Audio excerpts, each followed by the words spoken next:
Welcome back to Equitable Bank's More Bank for Your Buck podcast. Our fifth episode, Intro to Commercial Real Estate. I'm joined with Phil and the one and only Adam Lammers. Welcome, Adam. Thanks. Glad to have you. We're going to talk a little bit at the beginning of this about Adam. This is his first time on our podcast, and he's been with Equitable for some time, but his banking journey travels many years back. And so, Adam, just bring us up to speed, bring our viewers up to speed on your banking career journey. We'll start there. Well, I started banking in college. So 28 years ago, I started as a teller, and I've been through a progress of different banking journey, I guess. I went to new accounts, went to personal banking, did mortgage, did ag lending, and ended up doing commercial. And I've been with Equitable for about 10 and a half years now. Ag lending. Now, if I remember right, you're from Ainsworth or Atkinson? Ainsworth, yep. Nebraska, so up in the Sand Hills. Where were you an ag lender at? I was a credit analyst for ag lending for U.S. Bank in Omaha. Actually, we did a lot large feedlots and a lot of, I guess, commercial feeder type business. Sure. Now, full disclosure, my background's in ag lending too. Until I came to Equitable Bank, I was predominantly an ag lender working with strict ag lending banks. And I've found the transition to commercial real estate really enjoyable because it's, in some ways, to me, it's simpler than agricultural lending because it's more black and white with what's the cash flow. You've got a lease in place, you've got rents you're collecting, whatever it might be. Tell us about your transition. How did you go from an analyst for large ag underwriting to a commercial lender? Well, that's kind of a double-edged sword, I guess. They moved my department to Denver, and then I was either going to move to Denver or get a divorce. So I ended up deciding to switch gears and found myself a commercial real estate job in Omaha. I ended up at the old Omaha State Bank at that time, and then I ended up at First Westroads Bank, where I met Doug Nodgaard, our current market president in Omaha, and I worked there for 5 years prior to coming to Equitable. So in commercial real estate, which, when I think of the Omaha locations we have, really heavily centered in commercial real estate, just because that's what your area supports. I mean, there is agriculture in Omaha and the surrounding communities, but Omaha is this thriving, growing metropolitan area where commercial real estate lending is really the bread and butter. I'm assuming a lot of the banks in Omaha. Talk a little bit about the appetite for commercial loans, the different types of commercial loans you see, because the commercial loans that you and Erol see in Omaha are a little bit different than we see here in Grand Island, a smaller metro area. You've got larger customers, maybe some more complex type situations in terms of the properties they're buying and the way they're structuring the credit. So bring our guests up to speed a little bit about what you guys have got going on in Omaha from a commercial real estate perspective. Well, every customer is different, as you would know. I mean, everybody wants commercial real estate because they want that passive income, that mailbox money that they're not working too hard to get every month. And then they also want something to be able to pass on to their kids as well. It's a really good inflation hedge, as you know. We're kind of in inflation talks all the time today with inflation at over 8%. And so people gravitate towards it, and they think it's kind of sexy. And it is kind of nice because with that passive income, you get to leverage other people's money to make more money. If you're getting a 10% return on that building and you're paying 5%, you're earning 5% on the bank's money, and you're earning 10% on your own money that you're putting in the deal. So it looks really good on paper, but there's a lot of information that you need a team around you to make sure you're making a wise decision. Not every real estate deal is a great deal. If you look at what's happening in Detroit, Detroit's giving away homes. If you can prove that you can fix it up, and you can look at that as a place of return where there's not a lot of demand, or you can look at places like Omaha that doesn't have the high highs and the low lows, but you have a consistent return on your money. Let's say I've got a business, whatever it might be, and I've never tiptoed into commercial real estate and I come to you and say, Adam, I've saved up this money. I've been working really hard, saving my money, and I've got my 401k or whatever it might be. And, that's a good diversified source of wealth for, long-term wealth building. But I really want to do something different. I like the idea of having an investment that I can touch and see and feel. For some people, the stock market seems very ambiguous. I've got my stocks. Well, what does that really mean? They're pieces of companies, but I don't feel like I'm an owner in that company. Whereas if I buy an apartment complex or a self-storage unit or maybe an office space, whatever it might be, I can see it every day. I might drive by it on my way to work. It's tangible. It's there for me. How does someone even get started in the process of buying that first commercial real estate property? Because I've had someone tell me, you don't make your money when you sell it. You make your money when you buy it. So part of this is finding and identifying that right property and buying it correctly. As a banker, how can you help your customer start down that path? I like to set them up with good commercial brokers. I like to set them up with good property managers so they can ask questions and they can learn from them. I'm just a piece in that cog, but I try to set the expectations. People probably at that point in time have already bought their first house and think it's the same process for them as buying a house, and it really isn't. Usually we want more money down. They don't have the fixed 30-year rate. Typically, we do have other products that could get you there, but they need to know the difference between the two.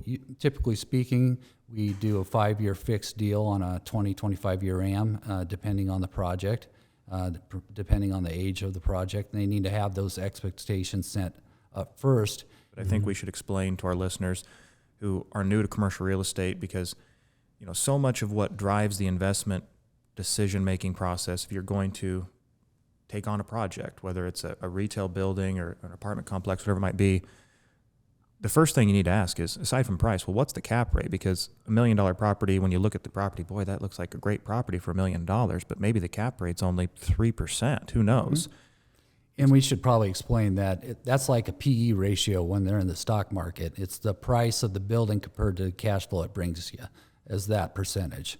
So it's no different than buying a CD. You put in $10,000 and you expect a 3% rate to have it for 3 years. That's how I would view a cap rate.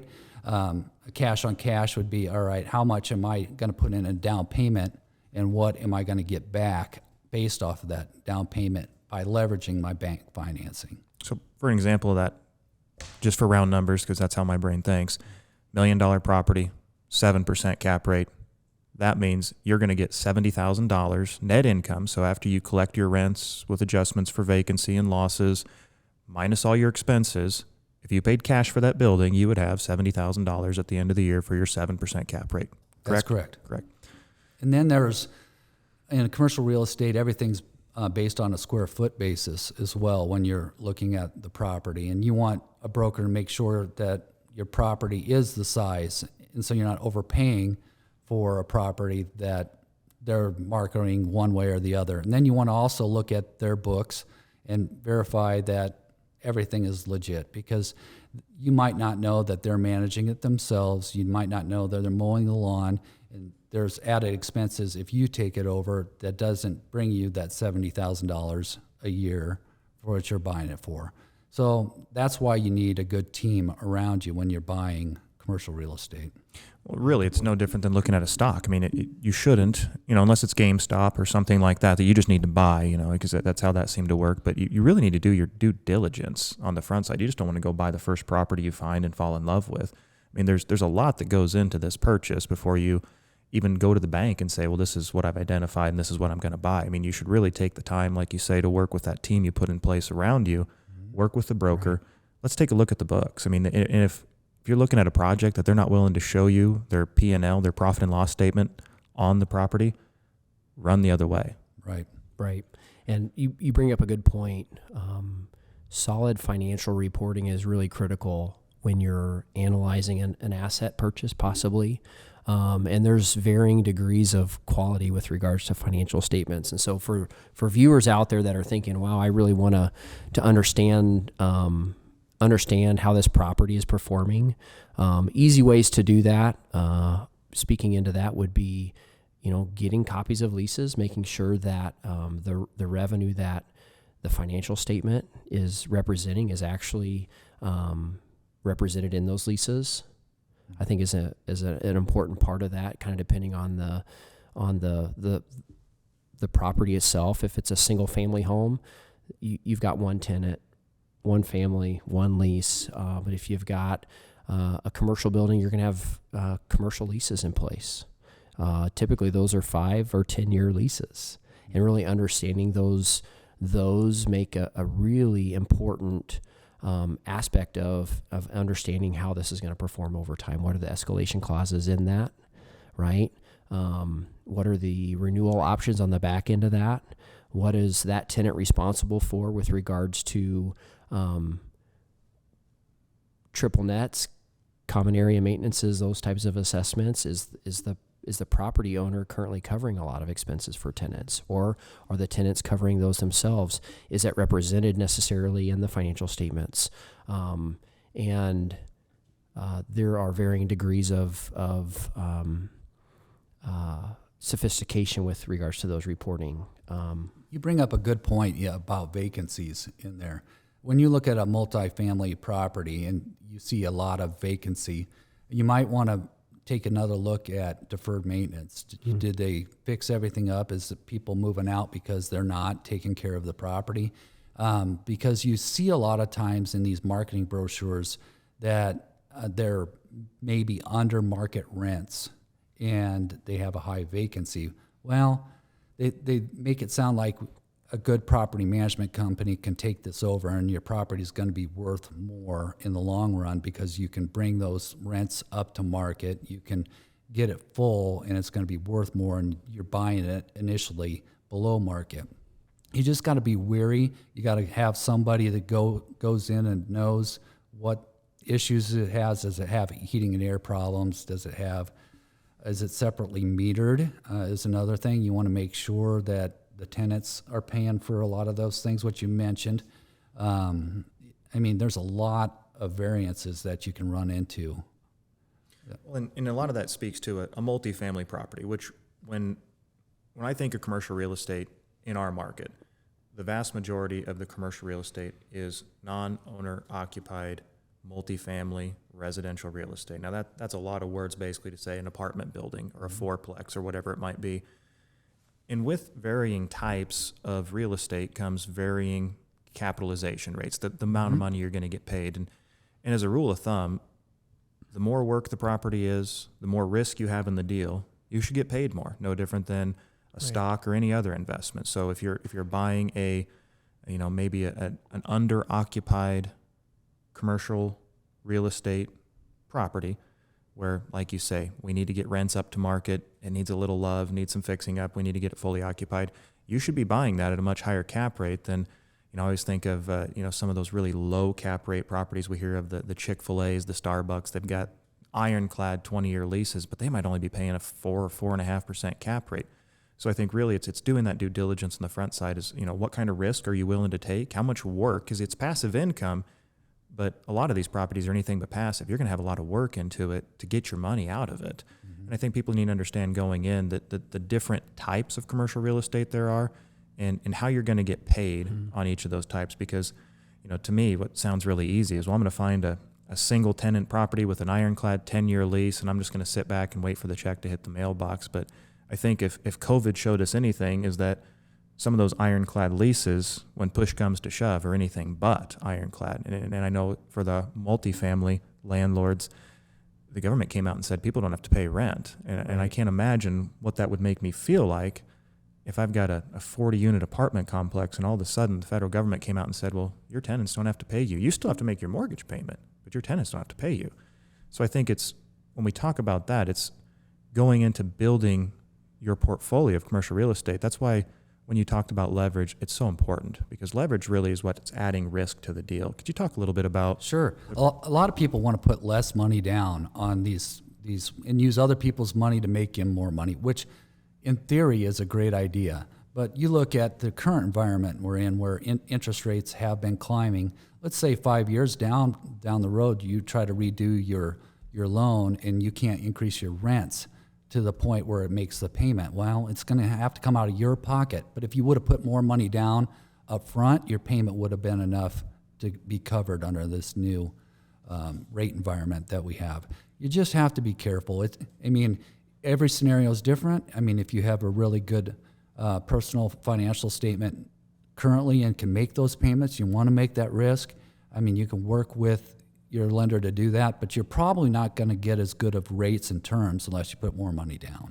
Let's talk a little bit about that, Adam, too. So some of our viewers aren't in real estate investing right now. They're thinking about it. They're on the sidelines. They're kind of watching.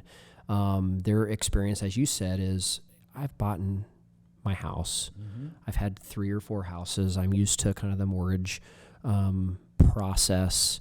And on a primary residence, that 30-year mortgage, pretty cookie cutter. Mm-hmm. It's a 30-year fully amortizing term, fixed interest rate the entire time.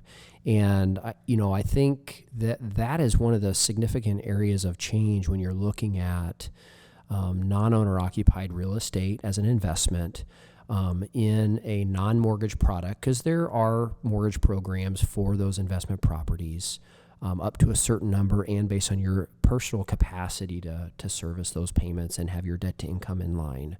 But by and large, a commercial loan, an in-house commercial loan, usually has a 5-year term. Mm-hmm.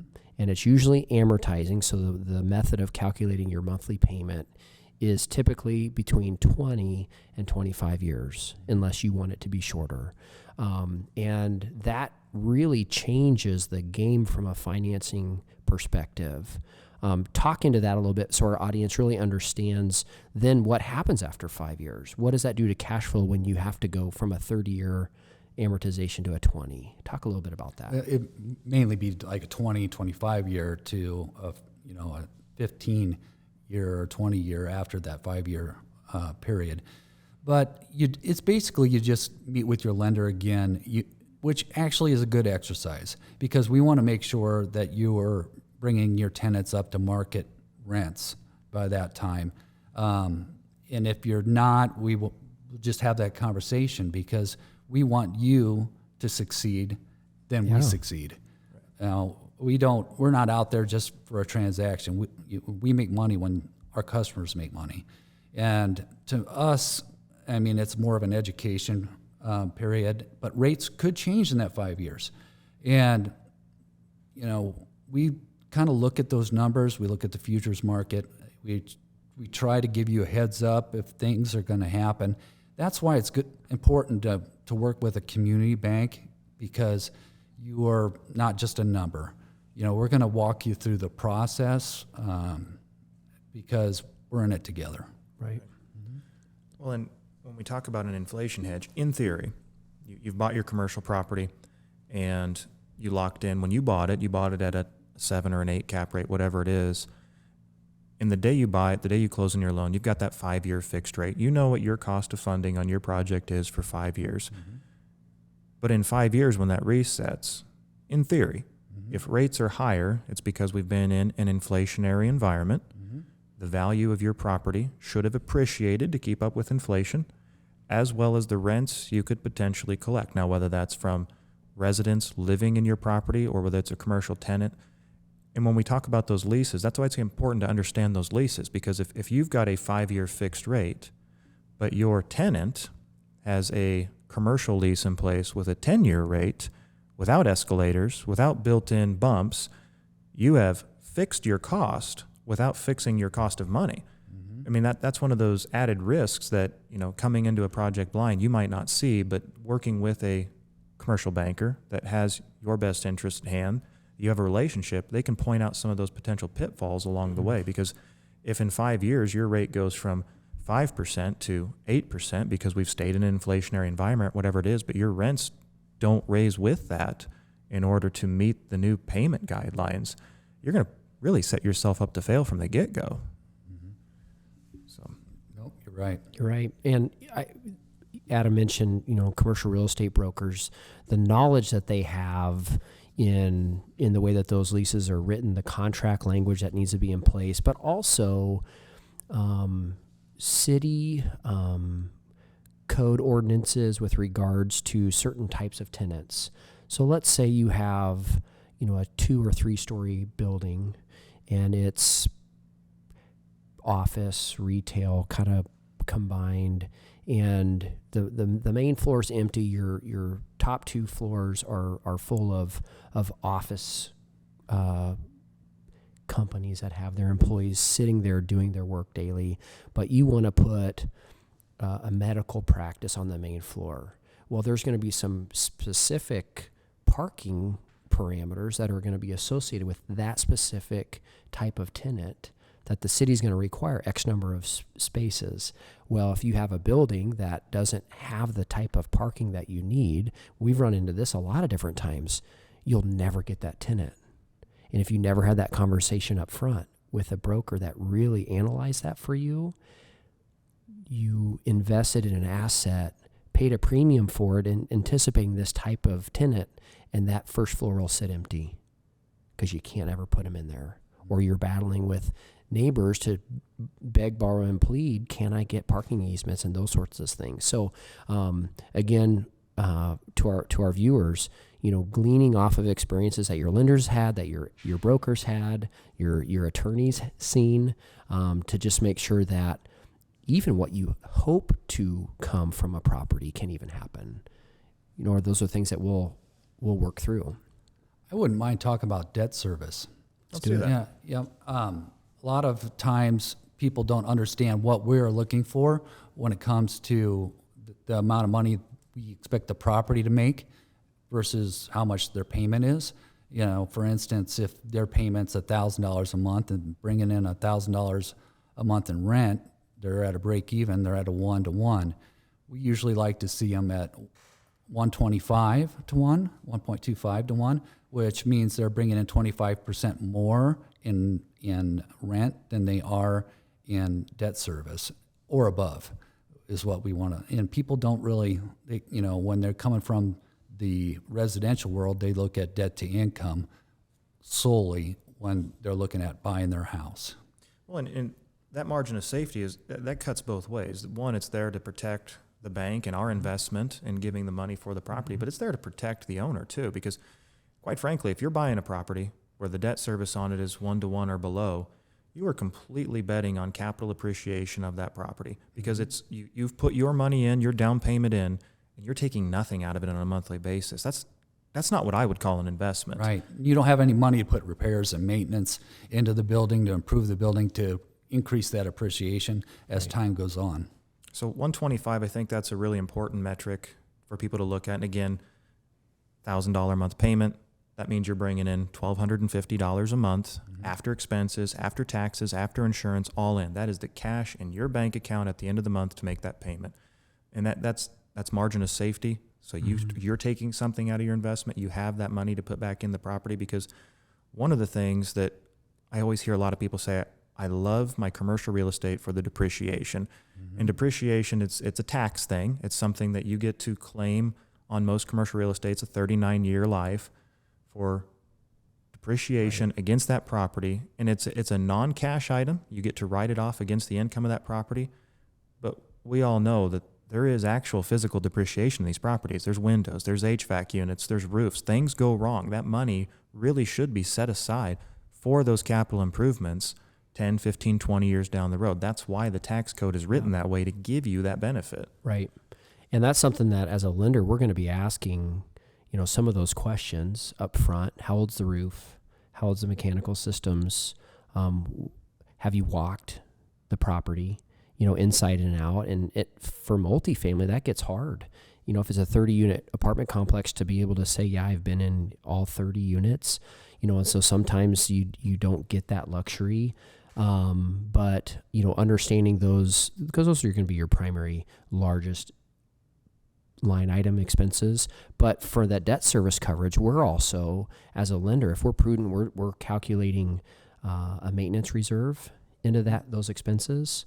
Depending on the data we get, we might allocate more for a maintenance reserve percentage of total income, because we know there's going to be some significant outlays coming in the next 3 to 5 years. We're going to look at vacancy percentages, what's typical in those areas in that asset class, and historically, then what have their vacancies been? And we're going to use some common sense to get to a number, but that's also going to be calculated when we're looking at debt service. And then management. Adam talked a little bit about, well, I'm going to self-manage this property. Great. But if something in your life changes down the road and you can't do that, or you default and we have to take over the asset, we're going to have to hire a management company to do that. And so that's, again, in our underwriting piece, we're going to calculate a management fee as a percentage of total revenue, rents coming in, and that is going to be part of that debt service coverage 125 to 1 as well. So I think our viewers need to understand some of that. We'll go back to the tax advantages to be able to take the depreciation, which helps your overall income. So you can start out with a single family home, but you might have aspirations of going to multifamily, have an industrial building. Another tax advantage would be the 1031 exchange that you can get. So maybe you're getting closer on depreciation. You end up selling that property. You end up working with a title company that they will escrow the money, but you have to claim 2 other properties, at least when you do that you're considering buying, and close on that. Then you don't have a capital gains tax on those funds because they were put with a third party and then put into the new property. And then you just increased your property. You got a nicer, more than likely a nicer investment that cash flows even better than before. So it's a progression. Right.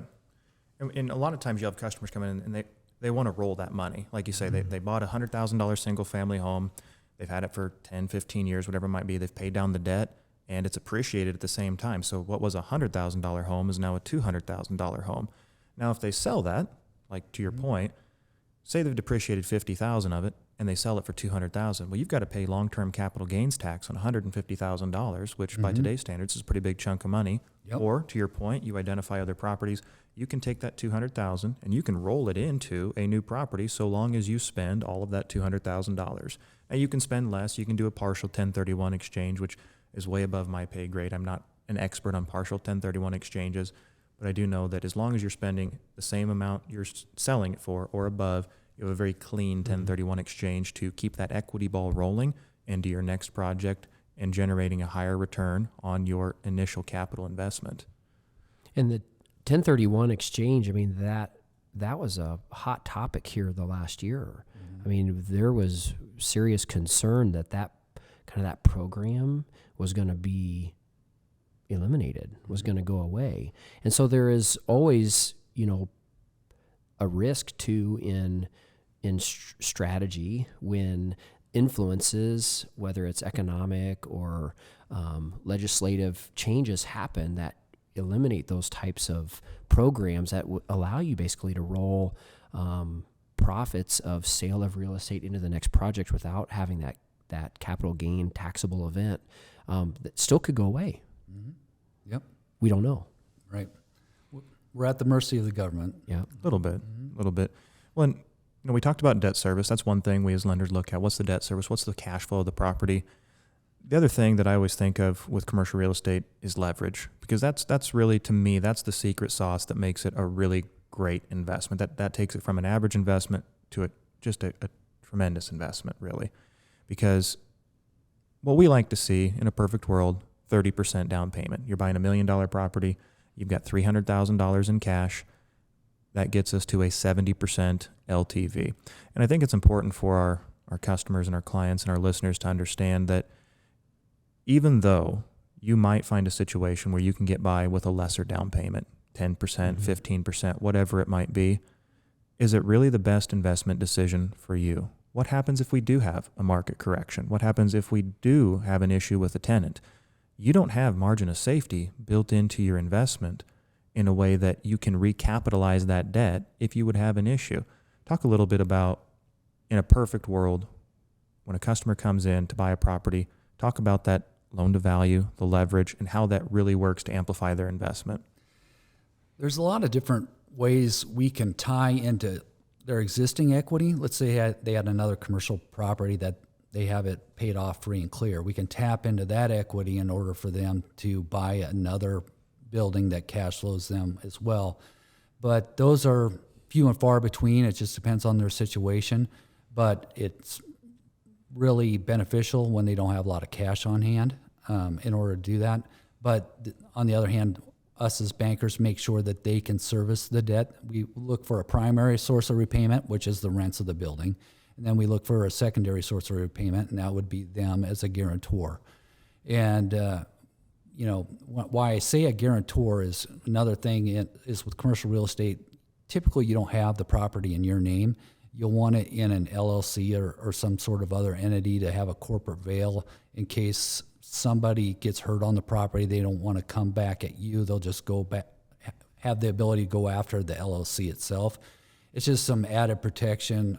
It's one of those things that we'll coach them with when they come in. But to answer your question about leverage, like I mentioned earlier, they are actually making money off of our money when they're buying it, but we want to make sure they don't get into a situation where rents aren't meeting up with their payments and they're in a position where they have to come up with money out of pocket or sell something in order to make our payments. Well, it goes back to there's a right amount and there's a wrong amount. Too much leverage can put you in a really bad spot as a banker and as a borrower, but just the right amount of leverage get you that amplification of your cash on cash return. I mean, all of us, if we could borrow money at 5% and put it in a CD for 8%, we would borrow as much money as they would possibly let us have. And you can think of commercial real estate the same way with some caveats. You really need to be cognizant of those leases, those terms. And that's where having that personal relationship with your commercial banker really comes into play, because they can sit down, they can work through the numbers with you, talk about how can we get the best return on investment for you and for the bank. Right. And we run calculations for our customers. We also have subscriptions to the same information that appraisers have. I mean, that's at least Equitable does.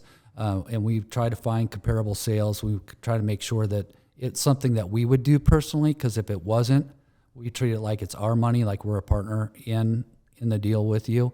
Otherwise, we have no problems telling you if it was my money, I wouldn't do it. Right.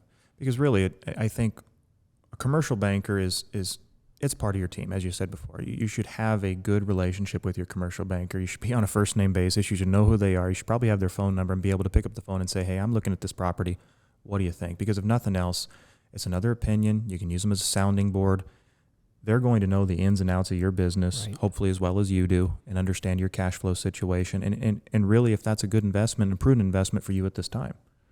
And community banking, there's a lot of lenders in this space, and we can talk from our vantage point and Equitable Bank's perspective, but each bank, each financial institution is going to have their own appetite for real estate lending. Their views on leverage, their views on cash flow, their views on loan to value, guarantor strength, secondary sources of repayments. And so for those that are getting into the game, having different inputs, asking multiple different lenders, how does this work in your institution? I think it's important for investors too to understand, how does Equitable or how does XYZ Bank that I'm going to go and use for this purchase, how are they going to function, not just today, but going forward at that 5-year balloon? When that term matures, what is that going to look like? What's that process going to look like? Where does that put us? Right now, the 5-year yield curve is steeper than the 10-year. So the future expectations of interest rates is over the next 5 years they're going to keep going up. Then they're going to come back down. But if you have a 5-year term, there could be some problems in that, And so what flexibilities does the bank and the lender have to offer to get past that 5-year balloon piece? I think is something that we talk to clients a lot about. Something that I've found myself with investors that want to get into doing more is they're transitioning from their first home into their second. They're right sizing for their either whatever it is, growing family needs or whatever, and they still have that 30-year mortgage. The rate's still in the low 3s, high 2s, somewhere in there, because they were smart and refinanced when they could, and they can afford the next home, and their plan is to keep that first home as a rental. So you're seeing a lot of that happening right now, because they were able to lock that rate in so low, and it's fixed for 30 years. They have no interest rate risk, Right. and they don't want to give up that future income stream. You know what we really haven't touched on is new construction either. Usually we can do a product that's a one-time close where you can do an interest-only period, and then you go into a principal and interest payment type method. A lot of banks will only do a construction loan on the onset, and then you have the interest rate risk on the back end. And with today's rate environment, I think that's a nice niche product that we do carry. Another thing is we try to help you with cost overruns. We kind of try to set expectations with price of materials today. We need to kind of set that ball in motion. Yeah, and cost of labor. Yeah. Yep. The time frame to get that done is to get a new construction is just longer than it was 2 years ago.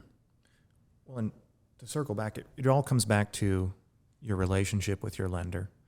And one of the things that make me proud to be employed by Equitable Bank and the team here is that I believe we have great relationship with our customers. We know our customers' business, and they have a level of comfort and trust with us that we're guiding them down the correct path for making these investment decisions. Whether it's a new potential customer coming in off the street or someone you've worked with for 10 years, I believe that whether you're working with Equitable or any community bank, you can find that point of contact, that relationship to really help bolster your chance of success in commercial real estate investing. Whether that's multifamily, storage units, heck, maybe you want to buy a hotel or something along those lines. And like Erol said, every bank's going to have different appetites for that based upon their market and the size of the bank. But really it comes back to that relationship. So I think to wrap up, that commercial real estate, it's complex. There can be a lot of different variables at play, but you've got to put your team in place to help you navigate through, whether it's your commercial real estate broker, your commercial lender, your attorney, CPA, insurance provider. There's a lot more that goes into it than just buying your first home. Right. And I think our potential customers and our clients need to understand that we're not here to try to beat you up when we're asking you all these questions about, well, what's the income of the property? What's the maintenance on it? We're here to help set you up for success, because when you succeed, we succeed, and the world keeps going around. Well done. Good point. Well, thanks for joining us on this episode of kind of the intro to commercial real estate. I want to thank Adam for joining us. You're welcome. Adam's a wealth of knowledge, and to any investor that's thinking about getting involved in buying more real estate, Adam, I would start with him. But Phil and I appreciate you being here, taking time out of your day. Thank you. I want to thank our audience for joining us today on More Bank for Your Buck, and looking forward to our next podcast together. Phil? Sounds great. Thanks, Erol. My pleasure. Thank you.